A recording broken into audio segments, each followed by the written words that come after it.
Ça y est, on est en live. Je suis avec Nancy Marcoux. Donc, on va attendre que les personnes se connectent tout doucement. Donc, lorsque vous vous connectez, dites-nous si vous êtes en live ou vous le regardez en replay. C'est important pour moi. Je viendrai vous faire un petit coucou. Et aujourd'hui, j'ai vraiment l'honneur et le privilège d'avoir le Canada avec nous. Qui aurait cru qu'en commençant ce groupe, je serais capable d'interviewer une personne du Canada. Bienvenue Nancy sur ce mardi interview. Merci beaucoup Fabien. C'est un honneur pour moi d'être là. Vraiment un plaisir aussi. On s'est parlé avant, ça fait quelques fois qu'on se parle, puis tu es vraiment une personne dynamique, resplendissante. Fait que pour moi, c'est un plaisir d'être là. Génial, génial. Dites-nous si vous nous regardez en live, est-ce que vous entendez bien Nancy? Est-ce que vous m'entendez bien? Donc, mettez-moi un 5 sur 5 si vous m'entendez bien et vous entendez bien Nancy. Au moins, on va pouvoir démarrer. Comme elle a dit Nancy hier, on a pris 1h et quart, Nancy, non? Hier, oui, à peu près. Oui. 1h15 pour échanger, pour apprendre un peu ton histoire, savoir qui tu es. Et c'était fantastique. On s'est parlé comme si on se connaissait. Oui, oui, comme si ça faisait déjà longtemps. Et c'est ce que j'apprécie de toi aussi, c'est que tu prends le temps de connaître les gens. C'est pas juste de faire une entrevue pour mettre sur tes réseaux ou augmenter ta popularité. C'est aussi que tu t'intéresses à la personne réellement. Et ça, je trouve que c'est précieux. C'est bien. Ouais. Et comme je t'ai dit, notre histoire, c'est Olivier Madelrieux qui m'a dit, Fabien, il faut que tu interviewes Nancy. J'ai dit, bon, ok, je vais l'ajouter et puis on verra. Je suis parti regarder sur YouTube. J'ai tapé Nancy Marcoux. Je suis tombé sur une première interview. Les 5 premières minutes, je me suis dit, waouh, il faut absolument que je n'interviewe ton histoire. Tu rayonnes. Enfin, ta chevelure, tes yeux, ton visage, c'est fantastique. Merci. Oui, c'est mon grand ami Olivier qui nous a mis en contact. Donc, merci Olivier, il est très gentil. Il m'aide à davantage me rayonner pour que les gens puissent me voir aussi, parce que je suis plus une introvertie, même si j'ai mes réseaux sociaux et que je suis présente. Donc, j'ai de l'aide de gens comme Olivier, comme toi aussi, qui m'aident à être moins gênée. Cool. Eh bien, écoute, aujourd'hui, on va pouvoir délivrer, partager qui est Nancy. D'ailleurs, c'est la première question. Pour les gens qui ne te connaissent pas, tu peux nous parler un peu de toi, Nancy? Quelle est ton histoire? Quel est ton parcours en quelques minutes, s'il te plaît? En quelques minutes, c'est toujours un grand défi. Allez, prends le temps que tu veux.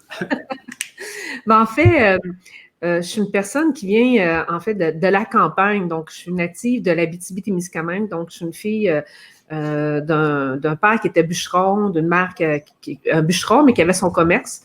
Et ma mère qui avait son commerce aussi en restauration. Donc, je viens de 2 parents entrepreneurs, mais de la campagne. Donc, je suis une vraie fille de la campagne. Donc, je faisais du sport, du motocross, du ski de doux, c'est de la motoneige. Donc, j'ai fait des compétitions. Donc, j'étais beaucoup tomboy, comme on dit au Québec. Un tomboy, je ne sais pas si vous dites ça dans votre coin.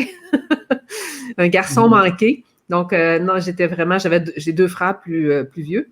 Donc, j'ai appris à la dure. Donc, pour moi, c'était les défis constamment. Donc, la nature était très importante dans ma vie.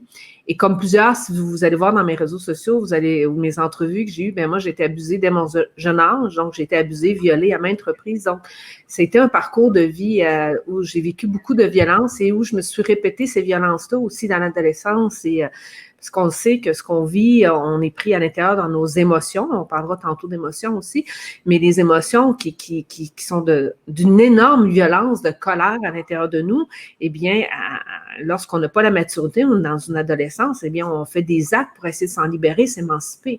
Donc, c'est sûr que ma première tentative de suicide, j'avais 7 ans. J'ai manqué, mon frère est arrivé. Bon, ma mère, mes parents n'étaient même pas au courant, mais ça s'est passé. Ensuite, j'en ai fait une autre qui a fonctionné, mais dans le fond, je suis morte. J'ai été en soins intensifs dans le coma pendant 3 jours.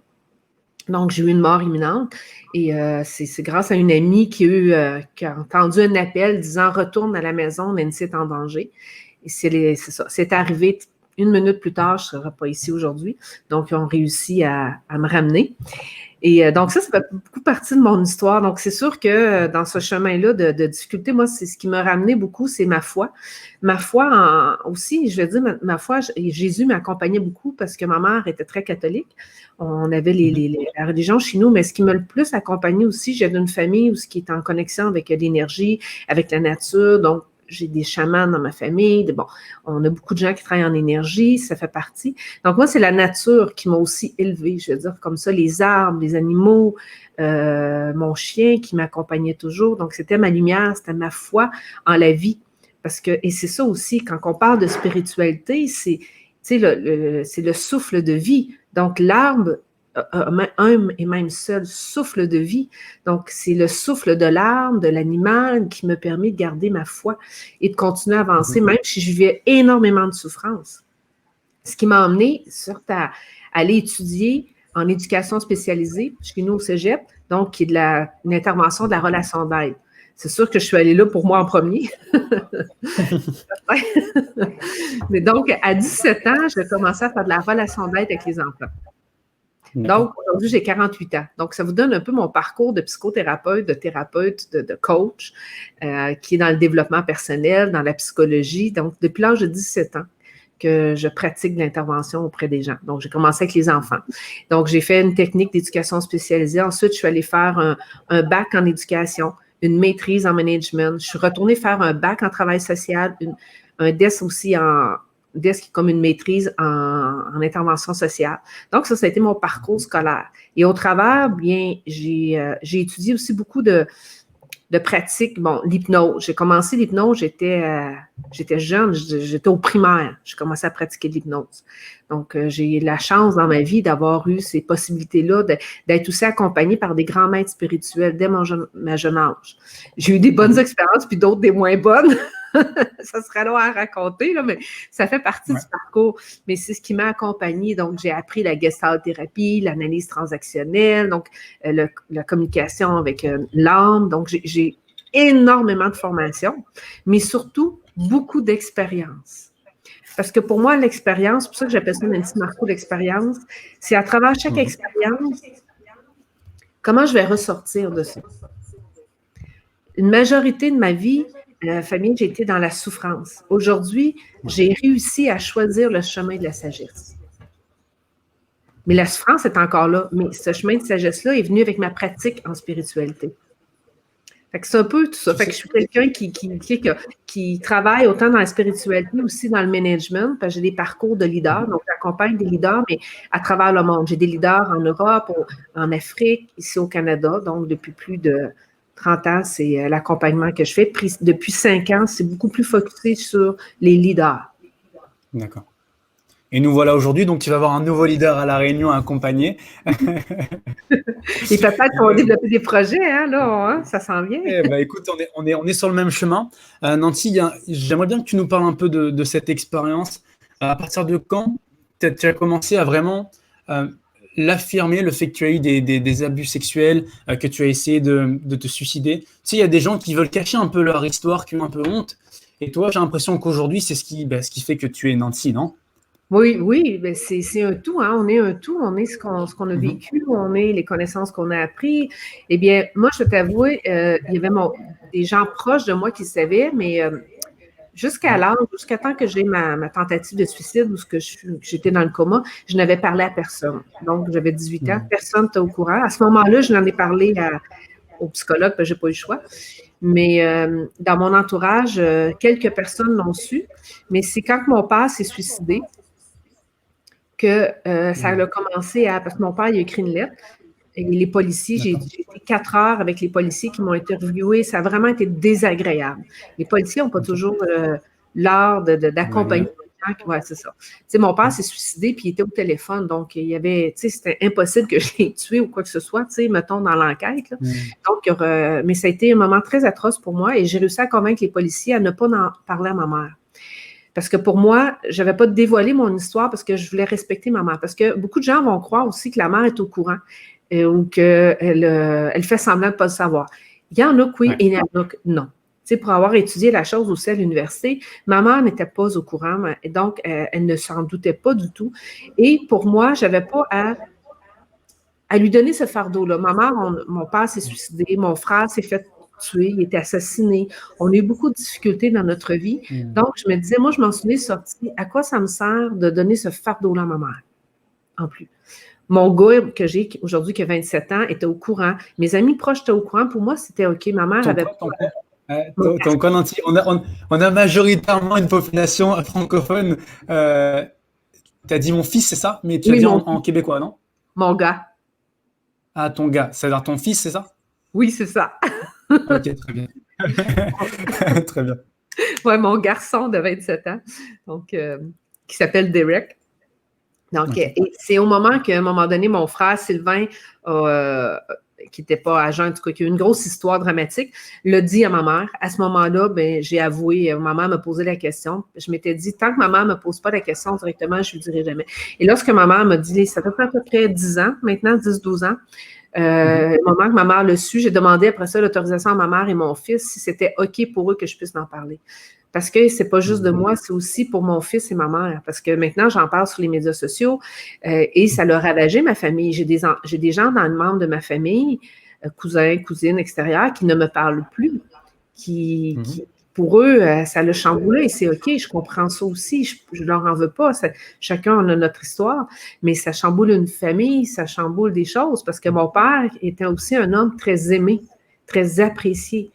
Il y a beaucoup de gens mon père a aidé énormément de personnes et ça n'enlève pas ces qualités-là. Donc, ça l'a bousculé beaucoup. Donc, il y a des gens aujourd'hui qui ne me parlent pas, puis moi, j'en parle ouvertement maintenant. Mais ça me prenait pour moi l'autorisation de ma mère et de mon fils, par le respect de ce qu'on vit ensemble, de cette relation-là qui est importante.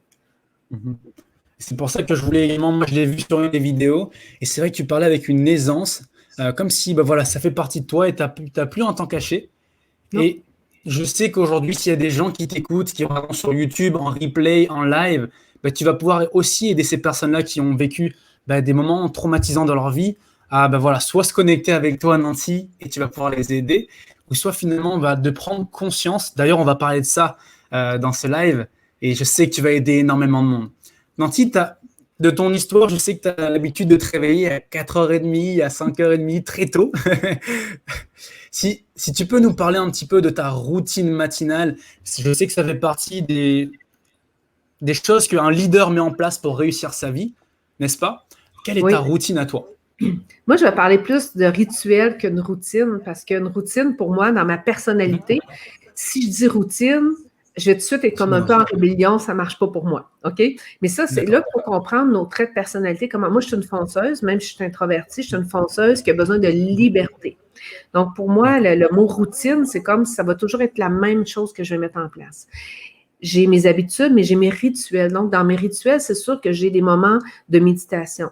J'ai des moments de lecture, j'ai des moments d'exercice. Par contre, mon exercice va dépendre de ma forme, de mon humeur, de ce que j'ai besoin dans ma journée. Si je mets pour moi une routine, c'est que je ne change pas. Tandis que mes rituels, c'est sacré et j'honore chaque geste que je vais faire. Une routine, il n'y a pas nécessairement le sacré et d'honorer la présence, d'honorer ce qui va être là. Donc, moi, c'est sûr que même mon lit est placé en fonction, quand je me lève, toute la nuit, je vois la lune qui m'accompagne. Toute la nuit, la lune veille sur moi. Et le matin, et en même temps que le soleil, je me lève avec le soleil. Parce que juste avant le soleil, c'est comme si, tu sais, on a la lune et le soleil, c'est comme la vie et la mort. Donc, entre les deux, c'est le souffle de la création, c'est l'espace de la création. Donc, si vous arrivez à être dans cette création, dans cet espace de création, entre la danse de la lune et du soleil, eh bien, votre vie est illuminée. Donc, juste être dans cette présence-là qui se manifeste à vous, et si c'est possible pour moi, comme pour moi, l'eau est important, l'élément eau. Donc, j'ai un cours d'eau à proximité de moi. Comme là, je regarde à l'extérieur, j'ai la rivière devant moi. Donc, d'avoir l'eau, si je ne peux pas avoir de l'eau, j'ai au moins un verre d'eau. OK? L'eau, le matin, pour moi, je vais boire de l'eau, c'est sûr, en me réveillant. Donc, et je vous dis, ce moment-là, entre la danse de la nuit, du jour, de la lune et du soleil, c'est l'espace de création où il y a une énergie que lorsqu'on l'honore, qui est sacrée, qui n'est pas une routine, qui est un moment d'un rituel sacré et qui a un sens pour vous. Si vous le faites et que ça n'a pas de sens pour vous, eh bien, c'est ridicule de le faire. Vous le faites parce que Nancy le fait ou d'autres maîtres spirituels. Mais si pour vous, ce sens-là n'est pas là, que vous n'êtes pas dans cet espace de création où tout est possible et que vous voyez que c'est le un, l'unité, le cela, le Dieu nommé, le mot, le terme, parce que Dieu se manifeste tellement de visages et de noms différents qui est extraordinaire. Si pour vous, ce n'est pas sacré, ça ne sert à rien. C'est pas... c'est une routine. Ouais. Donc finalement, t'as pas même dans ton rituel, ça peut changer en fur et à mesure de tes envies. De mes besoins, de ma journée, D'accord. de ce que j'ai besoin dans ma journée également. Si c'est une journée, exemple, que je vais passer, ma journée au complet en méditation, eh bien, mes rituels de ma journée vont être différents. Donc, parce que je passe des journées au complet en silence. Pour moi, c'est important d'en avoir. Donc, ma journée que je vais être en silence, c'est que je vais me préparer. Tu sais, c'est comme si on se demande, quand je vais aller à un mariage, je vais me marier ou aller pour aller une soirée entre amis, je ne me prépare pas de la même façon. Okay. Mon rituel de préparation va être différent. Fait que pour moi, le matin, c'est la même chose. D'accord, ok. Mais tu prépares du coup ta journée du lendemain, la veille. Tu sais, voilà, aujourd'hui. Vas-y. Pas toujours. Des fois, oui, des fois, non. Des fois, c'est en me levant dans l'espace de création, parce que toujours mon espace de création, après, que c'est là que je vais mettre en place des choses. Puis des fois, c'est là que je vais changer ma journée. Parce que c'est de mettre en place constamment la veille, pour moi, c'est me limiter. C'est sûr que j'ai un planning dans mon agenda. Par contre, lorsque je me dépose dans l'espace de création, souvent, c'est là que je vais me permettre d'avoir autre chose dans mon rituel. Parce que c'est là que ça va venir aussi des informations. Il va y avoir des éléments pour les clients que je vais accompagner, pour les projets que je suis en train de développer. Donc là, ça va venir. Donc, oups, mon rituel va changer en fonction de ce qui m'est demandé, de ce qui est présent. D'accord, ok. Mais vraiment, Nancy, lorsqu'on parlait hier, tu m'as parlé justement du processus de soi, du discernement. Donc là, alors, vivre l'instant présent, on me dit dans les commentaires, Nancy, on me dit c'est beau ce que tu dis. Et en effet, c'est beau ta manière de parler, on pourrait t'écouter toute la nuit. J'espère que tu as prévu au moins 2 heures, Nancy. Vivre l'instant présent, on nous dit. Nancy, si tu peux. Alors, aujourd'hui, même hier, j'ai échangé avec pas mal de personnes dans le groupe La Spirale Positive. Et il y a pas mal de membres qui m'ont dit qu'ils ont du mal à gérer leurs émotions. Et je dis, bah, écoutez, c'est parfait. Parce qu'aujourd'hui, Nancy, elle a mis en place un processus que tout le monde va pouvoir utiliser. Je vais lui laisser justement, si tu peux nous donner ton conseil en or, Nancy, pour mieux gérer ses émotions en utilisant le processus que tu as élaboré. Prenez un stylo et un papier. Prenez un stylo et un papier parce que ce que Nancy va vous dire là maintenant, ça peut sauver votre vie. En fait, et aujourd'hui, je l'actualise par ma relation avec mon amie Marie-Josée Harel. Donc, ce processus que j'ai créé, il est vivant grâce à la relation. Ce qu'il faut comprendre aussi dans ce processus, c'est qu'il devient vivant, comme je vous dis, par la relation en soi, la relation avec l'autre. Et parce que ce n'est pas que des mouvements, parce que c'est 5 mouvements que je vais vous parler, et ces 5 mouvements, ils existent parce qu'on est des êtres de relation. Parce qu'on se relie les uns aux autres et on se relie à soi. Donc, le premier mouvement, c'est justement la conscientisation. Cette conscientisation, de prendre conscience à l'intérieur, et c'est pas juste d'être en pleine conscience, c'est au-delà d'une pleine conscience. Cette conscientisation, c'est être en mesure, lorsqu'on parle des émotions, d'aller voir à l'intérieur de nous avec un focus expérientiel. J'aborde beaucoup de focus expérientiel avec mes leaders. C'est que je fais un demi-tour dans ma conscience et je fais un focus sur mon expérience intérieure. Donc, à ce moment-là, il y a des émotions, il y a des pensées. Donc, je prends conscience de ce qui est là, mais je ne le vis pas. Je ne le vis pas. OK, ça, c'est important d'avoir une distance face à l'émotion. C'est comme d'arriver à être capable de mettre l'émotion sur un écran devant soi. Je donne aussi souvent l'exemple, c'est comme un sable mouvant.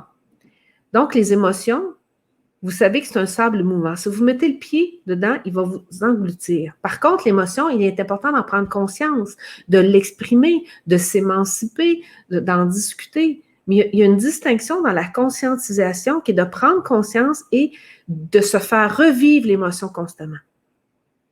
Je ne sais pas si tu vois la distinction, Fabien. Je vois totalement. Donc, tu dis, la première étape du mouvement, finalement, c'est de prendre conscience de ce qu'on vit à l'intérieur sans finalement le revivre.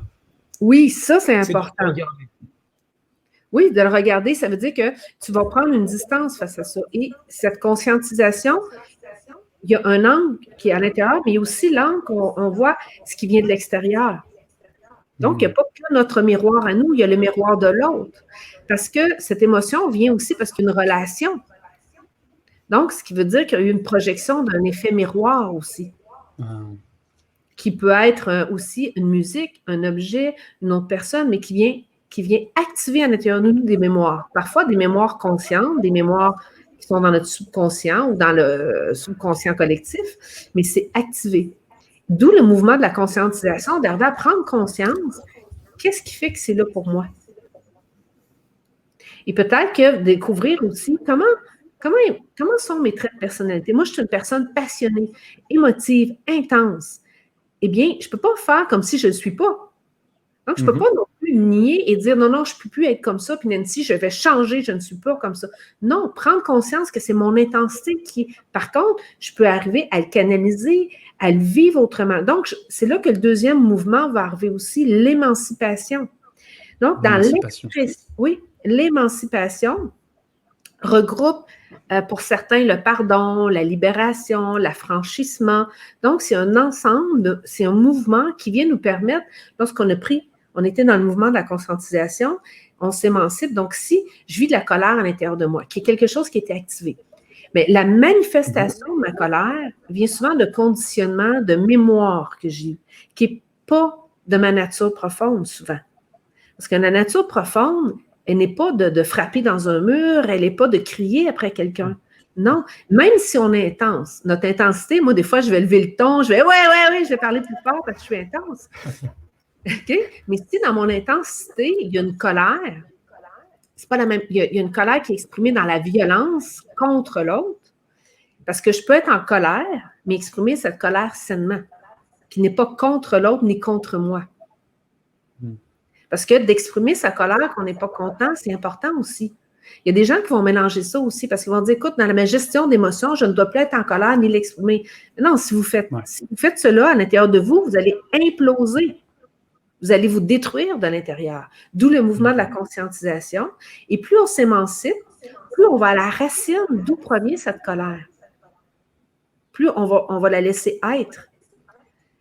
Il y a aussi, ça c'est en racine, il y a aussi un autre angle, perspective, je peux dire que moi, je suis beaucoup plus rendue à ce moment-là aussi, c'est que lorsqu'il y a une colère, est-ce qu'elle est de moi, de la conscience universelle, de je sais pas où, eh bien, je fais juste, elle est là, elle est présente, j'en prends conscience et je m'émancipe.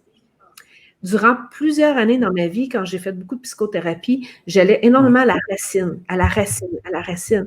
Mais en fait, il arrive un temps où on découvre que la racine de tout ça, c'est la séparation de tout. La séparation, là, je vais dire différents mots, là, mais de Bouddha, la séparation de Jésus, de Dieu, la séparation d'Allah, la séparation de l'amour inconditionnel. Donc, nommé comme vous avez dans vos propres croyances, mais notre plus grande blessure, et je vais dire pour moi, dans mon expérience à moi, la seule blessure que nous avons, c'est la séparation de cet amour-là, où on est en dualité ici, qui va se manifester en plusieurs blessures après. Mais l'unique blessure de chacun de nous, c'est cette séparation. Donc, maintenant, dans ma foi, je me syntonise à l'amour et non me synchronise à mes blessures, à mes mémoires, à mes vies antérieures. C'est intéressant d'aller voir ça. C'est enrichissant parce qu'on prend conscience de qui on est. Mais si pour ma part, dans mon expérience, que j'ai vu qui est ma vérité, qui n'est pas nécessairement la vôtre, là, et c'est mon chemin où je suis rendue, j'ai tellement exploré mes vies antérieures, j'ai tellement exploré la racine de la cause, du comment, du pourquoi, qu'à un moment donné, je me suis dit, mais Nancy, c'est sans fin, à quoi ça sert? J'ai eu cette conversation-là hier, Nancy, justement, où je dis que les gens aujourd'hui, avec l'avancée du développement personnel, on a tendance à vouloir tout conscientiser. Donc, de savoir pourquoi je fais ci, pourquoi je fais ça, et puis finalement, voilà, on remonte, et on s'arrête jamais. Et c'est pour ça le mouvement de la conscientisation, dans la façon que moi je l'expérimente, ce n'est pas le pourquoi. Le mouvement de la conscientisation, c'est à l'intérieur de moi qui je suis. comment je réagis? Qu'est-ce qui se passe à l'intérieur de moi? Quels sont mes traits de personnalité, mes talents, ma réactivité, mes comportements? Ce n'est pas la cause nécessairement, c'est d'observer OK, je réagis comme ça. Est-ce que maintenant, je veux m'émanciper de cela et me syntoniser sur une énergie qui est naturelle, qui est mon essence, ou me synchroniser dans un mouvement, comme tu dis, du pourquoi, au lieu de qui je suis. Parce que finalement, là, on a vu les 2 premiers mouvements pour les personnes pour qui suivent bien Nancy, parce que c'est tellement passionnant. Peut-être qu'ils ont déjà oublié les 2 premiers mouvements. Le premier mouvement, Nancy, tu m'arrêtes si je me trompe, c'est la conscientisation. Oui, le c'est la deuxième mouvement, mais pas la conscientisation du pourquoi de la racine. Hein, c'est très différent. Super. Et le deuxième mouvement, c'est l'émancipation. Donc, une fois qu'on a pris conscience de ce qui se passe à l'intérieur de soi, on doit s'émanciper, se pardonner, se libérer, s'élever. Oui, tous ces mots-là, parce que dans chacune des situations, le mot va changer. Et les mots sont importants parce que c'est la lexicologie des mots qui est notre racine, qu'on va à la racine du mot latin qui est l'essence de chaque être humain, qui est dans la conscience collective aussi. Donc, dans cette conscientisation du mouvement, c'est soi, mais c'est aussi avec l'autre. Parce qu'il y a ce mouvement qu'on va voir dans une dimension d'intériorité, mais il y a la conscientisation qu'on voit dans le mouvement de l'extériorité. Okay? Et il y a ce mouvement de conscientisation, on va le voir aussi dans le dépassement de soi, dans la charité, dans la sagesse. Donc ça, c'est des dimensions. On n'ira pas là-dedans aujourd'hui parce que ça va être un petit peu trop complexe pour les gens. Mais ce mouvement de conscientisation, c'est pas linéaire. C'est constamment en mouvement. Donc, dans la conscientisation arrive l'émancipation, mais dans l'émancipation, j'ai continuellement la conscientisation. Et quand on arrive au 3e mouvement de la syntonisation, il y a encore la conscientisation, il y a encore l'émancipation. Parce que nous sommes des êtres humains avec des mémoires, avec plein d'expériences, avec plein de choses qui se passent à l'intérieur de nous. Donc, on n'est pas fixe, on n'est pas figé. C'est en mouvement. C'est pour ça que j'ai appelé des mouvements, les 5 mouvements. Pour pas que les gens les restent fixes. C'est interrelié constamment. Donc, c'est un peu cette... Le 3e mouvement qui est du coup la syntonisation et non la synchronisation. Oui. Tu peux nous expliquer la différence entre les deux, Nancy, pour que les gens comprennent bien ce 3e mouvement qui est la syntonisation? Oui, en fait, je vais aller avec la synchro. C'est la synchronisation, à chaque fois qu'on parle avec quelqu'un ou on est en présence de quelqu'un, on est en train de se synchroniser. Au début, les gens ils entrent avec nous. Donc, c'est comme si on est en train de les préliminaires. On est en train de voir qui on est.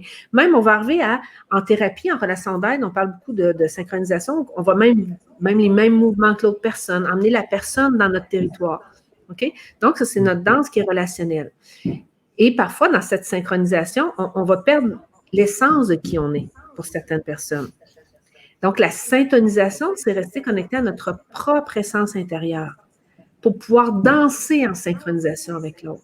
Mais si je suis en synchro avec l'autre personne, en n'étant pas dans cette, je vais dire le mot amour pur, essence, vraie nature, des fois que les gens vont dire aussi dans les termes, eh bien, je vais m'égarer de mon propre chemin. Parce qu'à ce moment-là, c'est là que vont être activées mes blessures, peut-être ma dépendance affective, le contrôle sur l'autre, le pouvoir, et parce que je ne suis pas dans l'essence, il y a une réactivité qui va être présente. Tandis que dans la syntonisation, c'est vraiment dans cette présence pure d'être au naturel, qui n'est pas activée. Donc, peu de gens arrivent à être constamment syntonisés, là. Par contre, lorsqu'on est dans la conscientisation, on peut dire « Oups, je ne suis plus dans ma syntonisation », donc c'est comme si je décide de changer de canal, en étant sur le même canal que l'autre aussi. Parce que ce n'est pas linéaire, il y a plusieurs dimensions en même temps. Et c'est là où est-ce que tu m'entends bien? J'ai l'impression qu'il y a toujours cet écho. Oui, il y a cet écho. C'est pour ça que des fois je coupe mon micro, je l'ai éloigné au maximum, je l'ai mis là. Et c'est là où je comprends que tu dis que le mouvement de conscientisation et d'émancipation est constamment présent.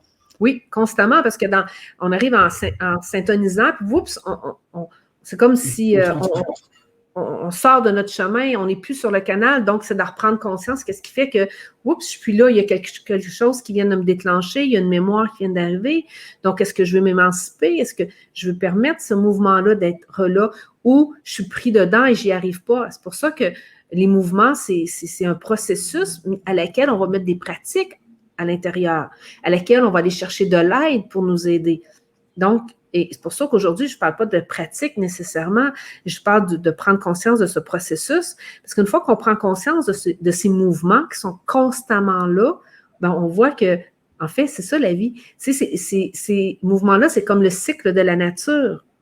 C'est le cycle de la nature qui est naturel, c'est des mouvements, c'est un processus de vie. Notre respiration est aussi un processus. On respire, il y a comme entre deux un espace, on laisse aller, c'est un processus.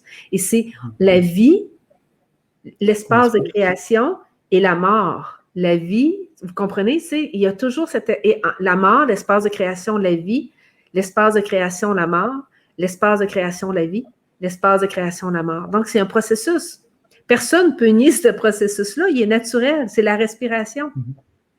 Donc, c'est un peu la même chose que de prendre conscience que dans notre vie, gérer nos émotions, avancer, franchir des difficultés, et bien que ces mouvements-là sont constamment là, nous permet aussi pour moi, en tout cas, m'ont permis de me déculpabiliser, aussi de ne pas me sentir coupable parfois d'être dans mes propres pièges de mon mental, d'être réactif. Des fois, les gens me disent, ben oui, mais Nancy, tu as de l'air calme, toi, tout va bien, c'est facile. Je fais, non, non, non. Moi, je suis constamment dans laisser ces mouvements-là être et être capable de me ramener dans mon centre par différentes pratiques. Et tous les jours, dans mon rituel, j'ai mes pratiques aussi qui sont importantes. Si je me lève le matin, comme on parlait tantôt, et mon mental est agité, c'est sûr que dans mon rituel, je vais mettre une pratique pour que mon mental soit ramené en équilibre. Si je me lève le matin et que mon mental est apaisé, je n'ai pas besoin de cette pratique-là. Parce que je suis toujours comme, OK, dans ma conscientisation de est-ce que j'ai besoin de m'émanciper, est-ce qu'il y a quelque chose? Oups, ma syntonisation, elle est où je suis en synchro, synto. Donc, j'observe les mouvements qui sont en perpétuelle mouvance également. Et lorsque j'ai fait cette syntonisation, que j'arrive là, c'est là que la syntonisation, je vais pouvoir me régénérer. Qui est le quatrième mouvement. Oui, le quatrième. Qui est le quatrième mouvement. Parce que, alors, il y a une personne qui nous a dit dans les commentaires, je crois que c'est la même qui a dit « J'ai pas compris le troisième mouvement » et c'est au moment où tu donnais plus de précision sur la syntonisation. C'est pas un mot facile. Hein. Syntonisation, effectivement. Syntonisation. C'est le quatrième mot qui est la régénération. Oui, ça, c'est le quatrième. Justement, et dans le quatrième, parfois, on va être dans la régénération ou la dégénération. OK? Donc, moi, j'emmène la régénération, bien sûr. C'est comme si, en fait, vous vous blessez, vous avez une coupure. Eh bien, dans votre coupure, vous avez pris conscience que vous vous êtes blessé, qu'il y a une coupure. Ensuite, vous devez vous émanciper, vous devez la nettoyer, vous devez l'émanciper de peut-être d'impureté, de quelque chose qui peut, en fait, vous emmener à être vraiment gravement blessé ou à être mieux. Donc, une fois que vous avez pris conscience, votre corps, naturellement, va se syntoniser à sa propre régénération. Comprenez? Donc, là, la blessure va se régénérer. Elle va automatiquement, naturellement, se régénérer, se refermer, guérir. Parce qu'on s'est syntonisé sur notre essence, syntonisé sur l'amour, sur quelque chose qui est pur.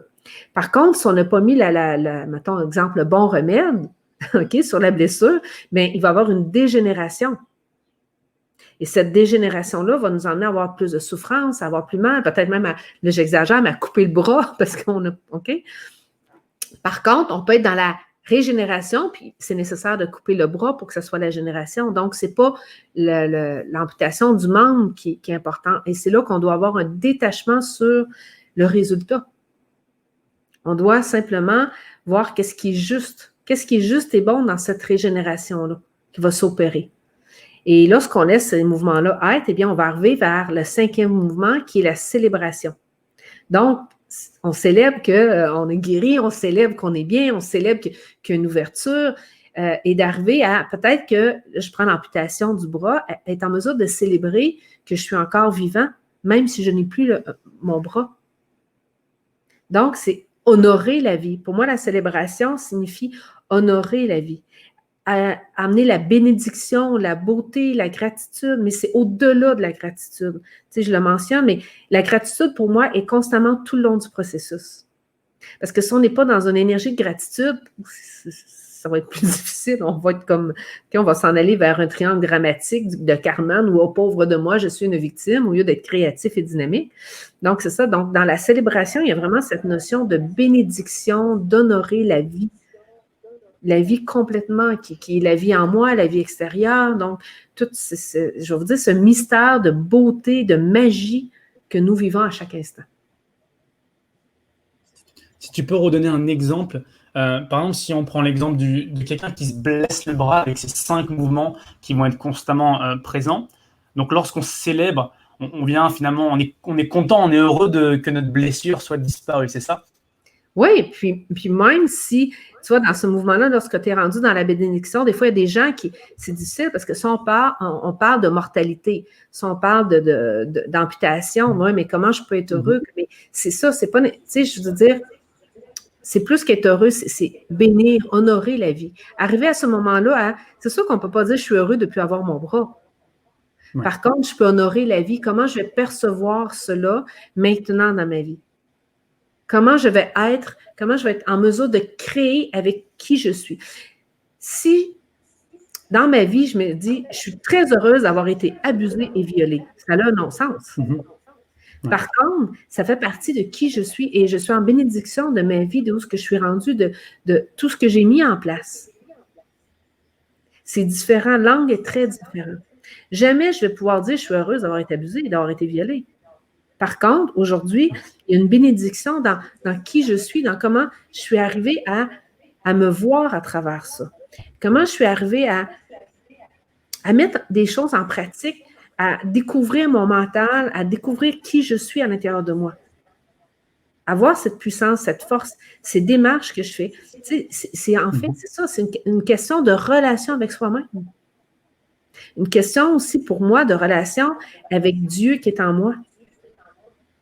Comment j'arrive à laisser émerger cette beauté du divin, de l'amour infini, de Bouddha, de Allah, okay, qui est en moi.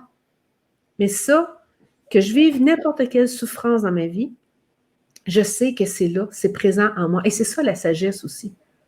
Est-ce que j'y arrive constamment, tout le temps, lorsque je vis des souffrances? Non. Donc, les mouvements y reviennent, mais non, il y a des fois que c'est pas automatique. Par contre, avec mes rituels, c'est de plus en plus rapide. Quel rituel tu mets en place aujourd'hui, Nancy, par exemple? Quel rituel tu mettrais en place pour revenir plus rapidement dans ce processus des 5 mouvements? Si tu peux partager avec nous. Oui, ben, j'ai des mantras qui pour moi, sont très, très importants. Donc, c'est mon ami Serge Deveco qui m'a enseigné aussi. Je suis beaucoup dans la transmission du Kriya Yoga également. Donc, je transmets beaucoup au niveau de la spiritualité, les enseignements, la flamme du Kriya Yoga. Et une des techniques du Kriya Yoga qui est très simple, et il y a sur mon YouTube, je partage partout avec les gens, c'est le Neti. Ça s'appelle N-E-T-I. N-E-T-I. N-E-T-I. On le dit 3 fois. OK, Neti, Neti, Neti. Puis je ris parce que des fois, les gens, ils pensent Nancy, Nancy, Nancy. Non, non. Neti, Neti, Neti. En fait, ça permet de ramener. Ça ne vient pas faire un travail de libération, d'émancipation. Non, non, c'est que ça me ramène. Le Neti, Neti, c'est que je ne suis pas cette pensée qui croit que je suis cette pensée. Donc, je ne suis ni ceci, ni cela.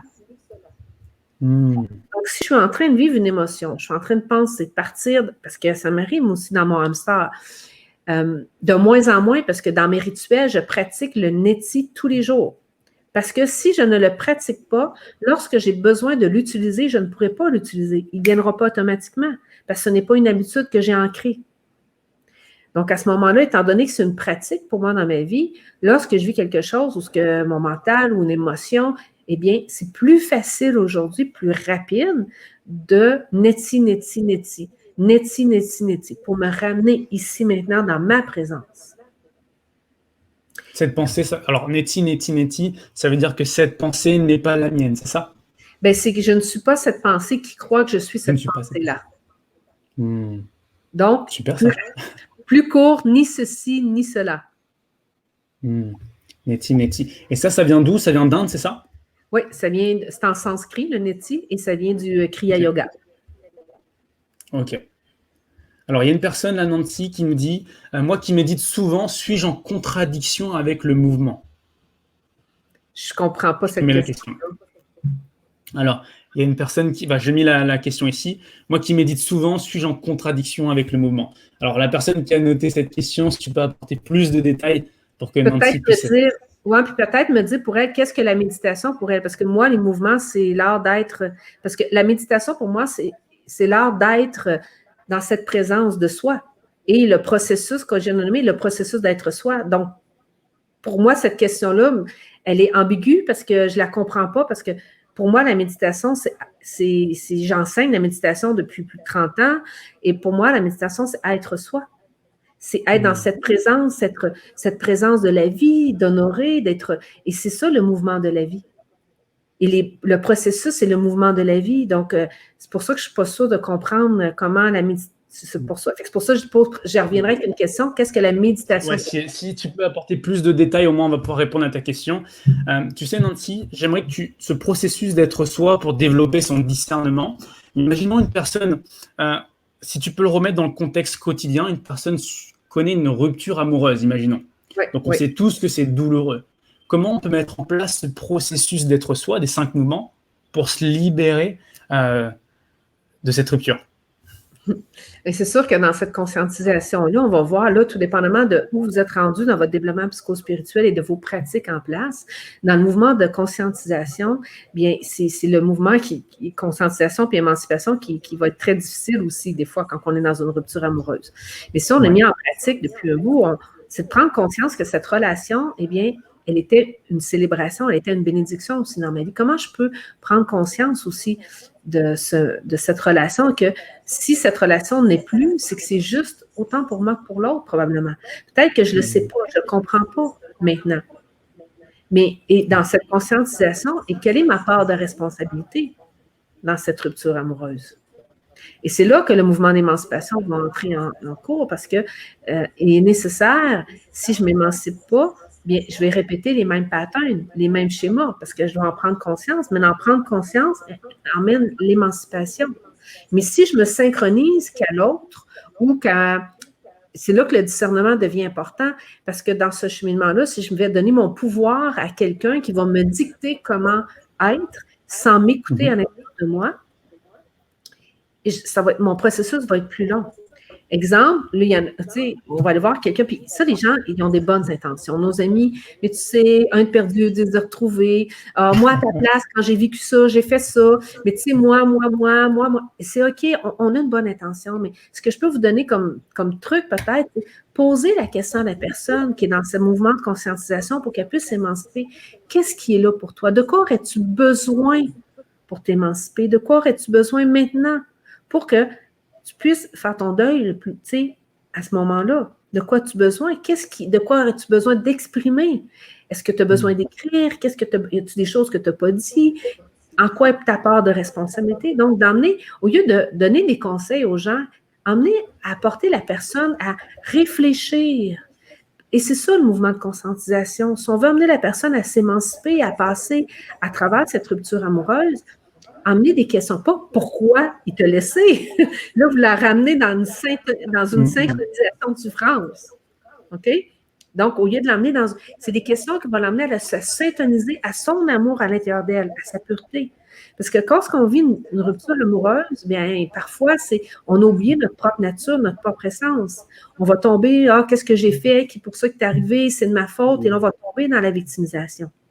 Je ne sais pas si c'est plus clair, parce que tu me poses... Écoute, c'est là où je comprends mieux pourquoi tout à l'heure tu as parlé du triangle dramatique, du triangle de Karpman. Là, je comprends vraiment, et je pense que si vous ne connaissez pas le triangle de Karpman, je pense que pas tout le monde connaît. Si tu peux nous en parler brièvement, parce que rien que ce triangle de Karpman, ça peut aider des gens. Ah oui, puis j'ai fait une capsule vidéo sur YouTube là, que je pourrais te mettre en ligne, partager. Ouais.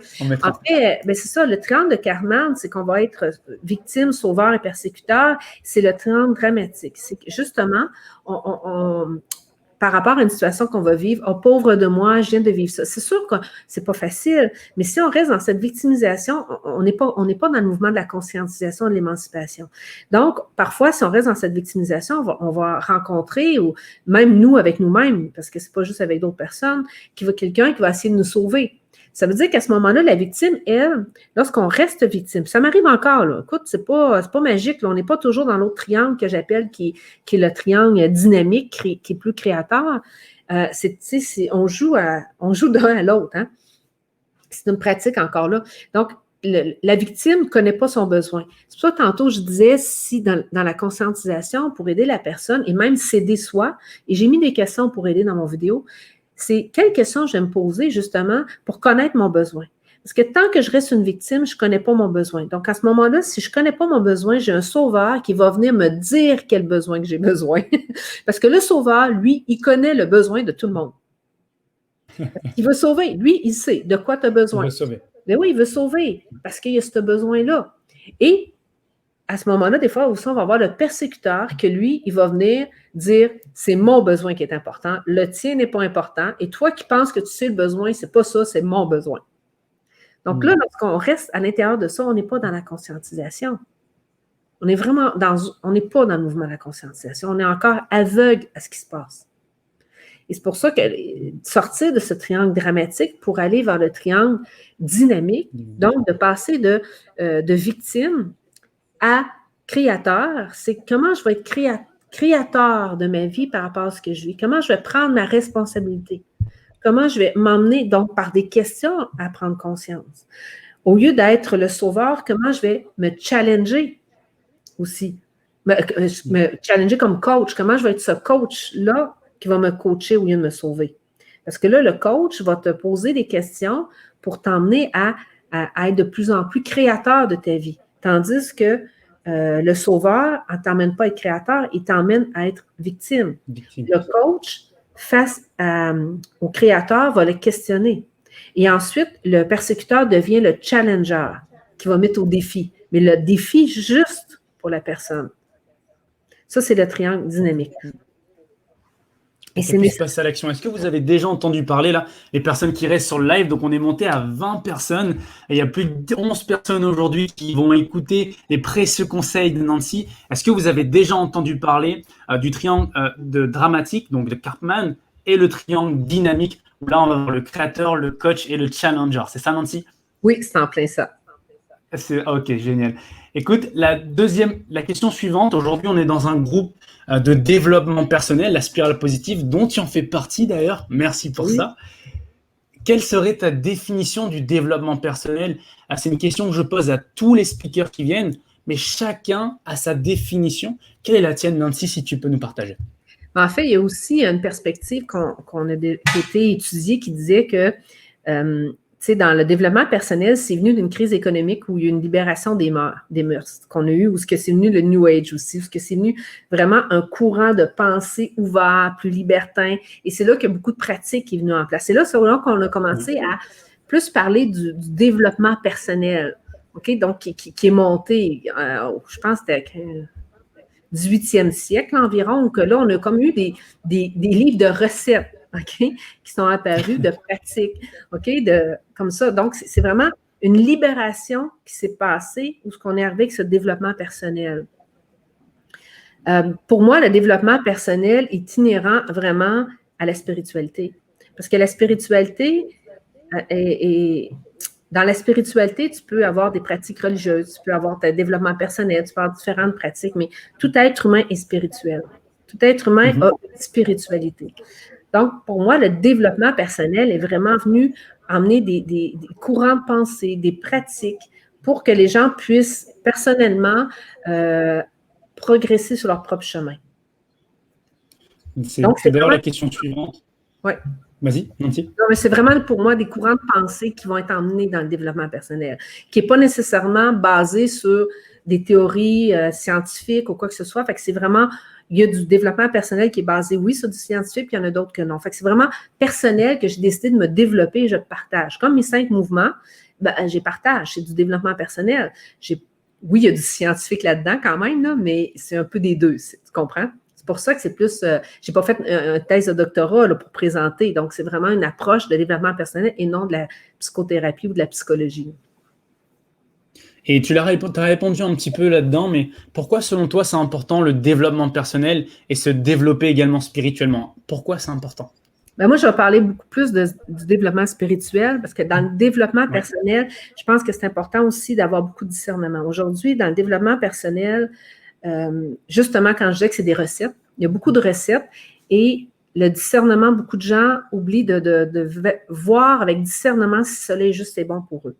Dans le développement personnel, on va avoir beaucoup de gens qui vont emmener, je ne dis pas que c'est bon ou pas bon, c'est juste de voir du discernement à travers toutes ces recettes. OK? Parce que c'est pris quand on va vraiment à la souche de la spiritualité, tout est là. Hein? Tout est là. Mais les gens aujourd'hui, parce que dans le marketing, dans ce qu'on a besoin, on met plein de choses. Comme moi, mes 5 éléments, mes 5 mouvements sont présents parce que pour moi, c'est mon expérience, je partage. Mais on va trouver dans le développement personnel des fois des choses qui n'ont pas été expérimentées. Donc, moi, je préfère dire, tout le développement personnel, c'est des hypothèses que vous devez expérimenter pour aller valider et découvrir si cela est bon et juste pour vous. Pour moi, le développement personnel, c'est important. La vie, c'est une expérience. Je préfère, moi, par contre, maintenant, aller à ma souche qui est mon développement spirituel.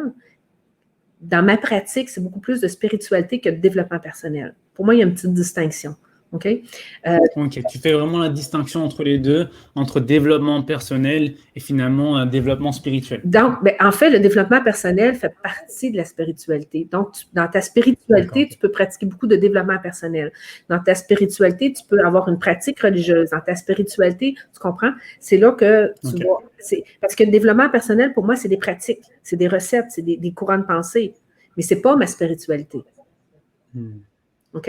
Donc, parce que la spiritualité, dans l'étymologie du mot, ça vient du mot spire, qui est le souffle, spirale, spirate, excuse-moi, qui est soufflé. Donc, si on met les mots ensemble avec des adjectifs, ça vient vraiment du spiritus. Désolée, je j'ai la misère à prononcer latin, mais qui est le mot spiritualité, qui est vraiment relatif au souffle de l'esprit. Donc, c'est toute la vie de l'âme. C'est tout ce qui est l'ordre de l'esprit. Donc, pour moi, ma spiritualité, c'est tout ce qui est, pas juste pour moi, c'est l'étymologie des mots, c'est tout ce qui est de l'ordre de la spiritualité, de la qualité de la spiritualité. Donc, parfois, je peux peut-être aller chercher dans le développement spirituel, mais c'est là que le discernement, dans le développement, personnel, c'est là que le discernement est important. Est-ce que cette pratique, ce courant de pensée est vraiment de l'ordre de la qualité de mon esprit, de mon essence? C'est là que le discernement est important. Ou je suis en train de donner mon pouvoir à une autre personne qui sait pour moi ce que j'ai besoin. Et là, si je suis dans le triangle dramatique parce que je suis la victime qui va me chercher un sauveur dans le développement personnel qui va me dire exactement. C'est la même chose avec les mouvements. C'est pour ça que je dis que c'est un processus. Des pratiques, je peux en partager, mais je vais dire aux gens, voici une hypothèse pour moi qui est une pratique que j'ai mis en pratique qui, dans mon expérience, a été utile. Maintenant, prenez-le comme une hypothèse. Faites l'expérience, mais ayez du discernement pour voir si à ce moment dans votre vie, c'est bon et juste pour vous. Peut-être que non, peut-être que oui, peut-être que plus tard, ça va être bon, mais peut-être que non. C'est pas, justement, la spiritualité, c'est de l'ordre de mon esprit. Est-ce que cette pratique, ce courant de pensée dans le développement personnel, dans la religion, est de qualité pour mon essence, pour mon esprit? Je vous avais prévenu que Nancy était passionnée et qu'on pourrait passer 1h30, 2 heures. Nancy, c'est parfait. Merci. Tu délivres avec passion. Ça se voit que ce que tu dis, ça résonne parfaitement en toi. C'est ce que tu es. Et ça se voit, ça se sent. C'est pour ça qu'on est resté 14 personnes happées par ce que tu dis. Merci à tout le monde qui est là. Ouais, écoute, et même les personnes qui vont regarder ce live, n'hésitez pas à mettre des cœurs si ça vous a aidé. Donc, on a fait une distinction entre le développement personnel et le développement spirituel. Dans le développement spirituel, finalement, on va avoir des pratiques du développement personnel et d'autres pratiques. Oui, d'expérimenter, c'est ce que je retiens. Oui, effectivement, parce que la spiritualité, tout être humain est spirituel, parce que c'est la vie de l'âme, la vie de l'esprit. Après, comment qu'on le développe personnellement, comment on le développe dans notre religion, mais là, c'est très, très, très personnel. Ouais, ouais. Il y avait Kim Benour qui était venu il y a 2 semaines qui disait Je suis un être spirituel pour expérimenter la vie sur Terre. Oui, ça, on l'entend souvent. On C'est très, entend souvent et c'est poétique. ouais, c'est très, très ancien. Ça fait partie des textes. Comme moi, je lis beaucoup des textes sacrés. C'est rare que je vais lire un livre de développement personnel. Ça peut arriver, là, quand même. Là. Surtout si c'est mes amis ou des gens que je connais qui me partagent, je vais le lire. Mon amie Marie-Josée Harel, qui en écrit beaucoup, que j'adore. Par contre, je vais davantage lire du Krishnamurti, du Guru Shiv Deshvar, du Yogananda, de revenir bon, là, je sais que peut-être que je perds des gens, mais revenir à, pour moi, des textes qui sont plus anciens, plus sacrés. Et même dans ces textes, c'est important d'avoir du discernement parce qu'ils ont été écrits avec la culture et l'environnement du moment présent. Donc, c'est là qu'il faut avoir du discernement, d'extraire qu'à ce moment-là, il y avait des croyances, des coutumes qui étaient présentes, qui devaient respecter. C'était comme ça. Par contre, lorsqu'on arrive à avoir un discernement dans les lectures qu'on a, vous allez voir que lorsque vous allez lire, si vous vous permettez d'ouvrir un livre de spiritualité qui est beaucoup plus ancien, tout le développement personnel aujourd'hui est pris de ces livres-là, de ces textes sacrés, de ces textes anciens. Tu as un livre à conseiller pour les personnes qui sont là? Eh bien, c'est sûr que ce qui est très populaire aussi, le cours en miracle. Il y a beaucoup de gens qui ont... Moi, ça fait longtemps que je n'ai pas relu ce livre-là, mais qui est très intéressant. Et ce que je donne aussi, c'est l'autobiographie de Yogananda. De Yogananda. Ouais, l'autobiographie de Yogananda, l'autobiographie d'un yogi, là. Ouais, c'est plus ça. Et ça, ça va parler beaucoup plus du Kriya Yoga, qui n'est pas une religion, qui est vraiment plus relatif là, à l'ordre de l'esprit. Super. Mais, on parle du neti. Oui, c'est ça. C'est ça. Super. Alors, il y a une personne qui a dit « Je crois que j'ai raté le 5e mouvement. » Non, tu ne l'as pas raté. C'est la célébration. Donc voilà, tu peux le noter sur ton cahier. Célébration, le 5e mouvement. Et puis, on a parlé du neti pour revenir, se recentrer, expérimenter les 5 mouvements. Nancy, je suis vraiment heureux parce que on va tester un exercice. Un petit jeu. Un petit jeu.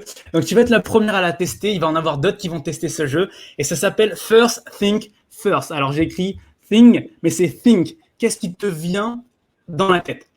Tu vas devoir dire la première chose qui te vient. Donc, je vais te donner un mot ou une phrase. Et tu peux dire un mot ou une phrase qui te vient instinctivement. La seule règle, tu n'as pas le droit de te répéter 2 fois. D'accord. C'est bon. D'accord? Ok, cool. Premier mot, c'est développement personnel. Autre. Comment?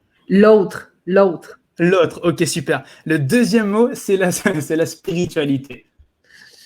La vie. La vie. Troisième mot, la liberté. Ah, c'est la pureté, c'est le bonheur. La pureté. Ok, oui. La pureté, bonheur. Le quatrième mot, ton histoire, Nancy. Un mot, une phrase. Oui. Ça, c'est ce qui me vient. C'est sûr que je ris, puis je dirais souvent Obélix et la potion magique. Obélix et la potion magique. J'adore, génial. Le 5e mot, c'est l'adversité. C'est le challenge. Challenge. 6e mot, passion, qui te définit, Nancy. L'amour. L'amour. Succès. Vivre chaque instant dans la célébration. Vivre chaque instant dans la célébration. Le 8e mot, ta mission. Être. Être.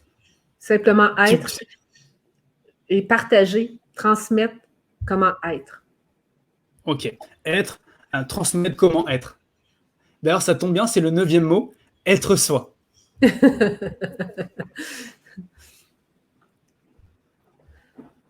dirais la liberté de permettre de laisser émerger la foi en soi. Wow, ok, super. Et pour terminer, le dernier mot, la spirale positive. Fabien? Yes, génial. Écoute, et on va terminer avec la dernière question où tous les speakers qui sont passés ont répondu à cette question-là. Nancy, c'est bien sûr pas ce que je te souhaite, mais si tu es amené à quitter ce monde, quelles seraient les 3 vérités, donc tes vérités à toi que tu souhaites partager et laisser derrière toi? Quelles seraient ces 3 vérités? Et je te laisse parfaitement la place.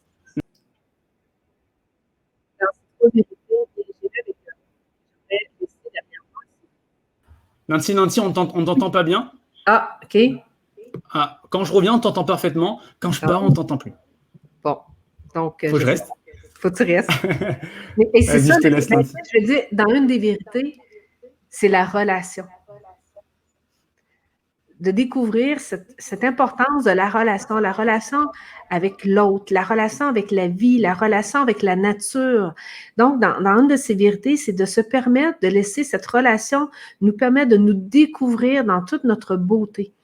Ça n'a pas toujours été le cas pour moi de laisser cette relation ou ces relations me permettre de découvrir ma beauté. J'étais beaucoup plus en résistance.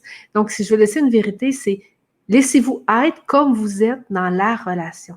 Et laissez cette relation-là danser avec la relation. Ça serait vraiment ma première vérité. La deuxième, j'irais peut-être avec ce qui est de l'ordre de l'esprit. Ce qui est important pour moi, c'est justement de demi-tour dans ma conscience.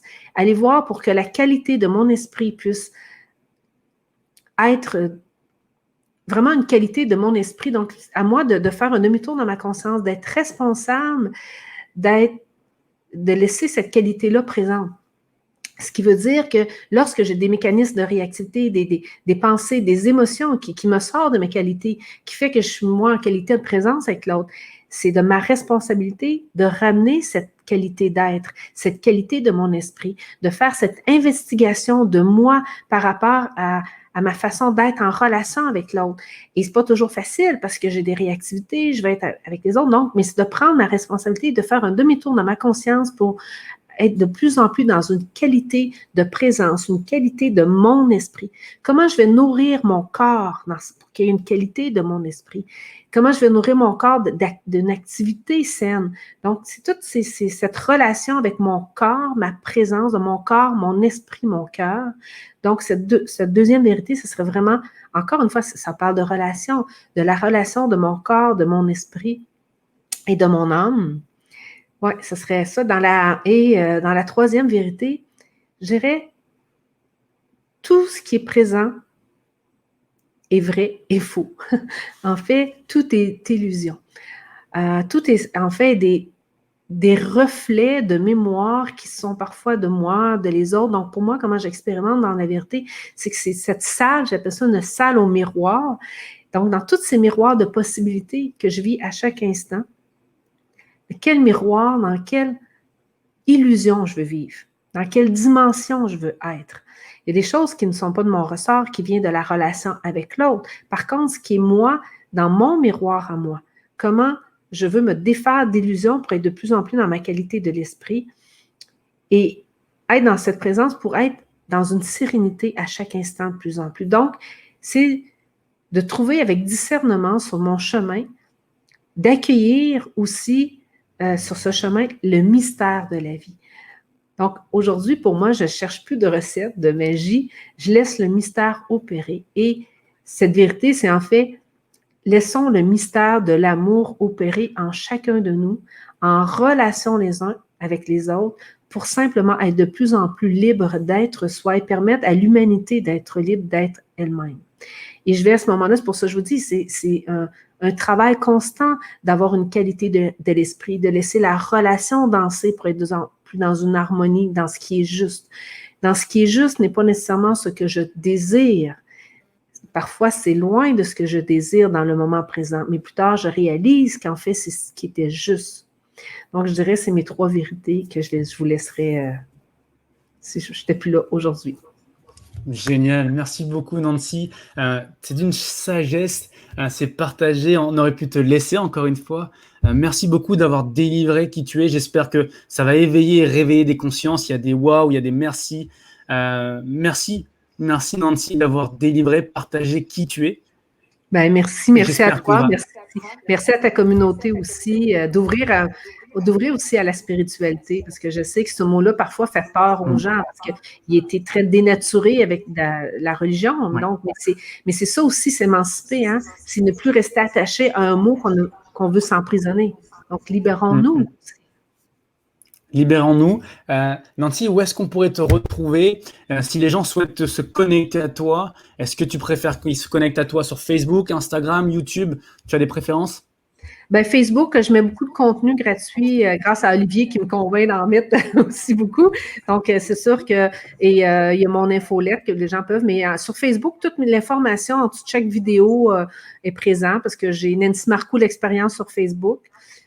Qui est présent, parce qu'après ça, ça va dépendre des gens. Ce qu'ils préfèrent, c'est des leaders, parce que j'ai mes programmes de leadership. Donc, sur Internet, vous allez avoir aussi Leadership Inspirant, que vous pouvez retrouver sur les réseaux sociaux, qui est plus leader, donc qui est plus des programmes en entreprise, où ce que je suis experte psychométrique pour les traits de personnalité et talent. Et il y a aussi tout l'autre côté que je travaille, qui est la spiritualité, avec mon amie Marie-Josée Arel aussi, qui est expérientielle, mais qu'on peut retrouver. Mais c'est pour ça que je dis Facebook, YouTube, je donne l'information sur chacune de mes vidéos. C'est peut-être plus facile. Super. Donc, ouais. On mettra les liens YouTube, les liens également Facebook, pour que si les gens souhaitent se connecter avec toi, ils pourront tout simplement te rejoindre. Une formation à La Réunion. Ah, tu vois, Nancy, on a dit une formation à La Réunion, je m'inscris. Ah, je t'avais prévenu. Merveilleux, on organise ça et je viens avec plaisir. Génial. Génial. Écoute, merci à tous les spiraliens d'avoir visionné cette vidéo. N'hésitez pas à mettre des cœurs pour Nancy. N'hésitez pas à aller la rejoindre. Le but de cette spirale, c'est bien entendu d'éveiller les consciences de chacun et pour qu'ensemble, on puisse co-créer un monde plus positif. Merci d'avoir assisté à ce live. Merci beaucoup, Nancy. Merci.